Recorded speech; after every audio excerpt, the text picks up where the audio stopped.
বিদ্যুতের লুজ কানেকশনের কারণে সচিবালয়ে আগুনের সূত্রপাত বলে জানিয়েছে উচ্চ পর্যায়ে তদন্ত কমিটি। মঙ্গলবার সন্ধ্যায় রাষ্ট্রীয় অতিথি ভবন যমুনার সামনে এক প্রেস ব্রিফিংয়ে এসব তথ্য জানায় তদন্ত কমিটি। প্রেস ব্রিফিংয়ে স্বরাষ্ট্র মন্ত্রণালয়ের সিনিয়র সচিব নাসিমুল গনি বলেন, সচিবালয়ে আগুনের ঘটনায় ব্যক্তি সংশ্লিষ্টতা খুঁজে পায়নি তদন্ত কমিটি। বৈদ্যুতিক তারের লুজ কানেকশন থেকে সচিবালয়ে আগুন লেগেছে।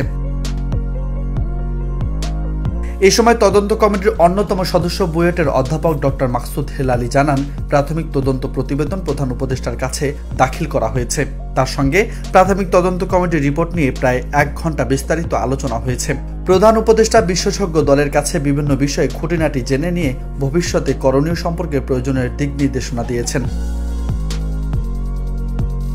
বাংলাদেশ সেনাবাহিনীর বিস্ফোরক বিশেষজ্ঞ জানিয়েছেন, কোনো বিস্ফোরক ব্যবহারের প্রমাণ পাওয়া যায়নি। ফায়ার সার্ভিস ও সিভিল ডিফেন্সের দেওয়া নমুনাতেও কোনো বিস্ফোরক ব্যবহারের আলামত পাওয়া যায়নি। ডগ স্কোয়াডে সার্চও মেলেনি বিস্ফোরকের আলামত। নিউজ ডেস্ক, বার্তা 24।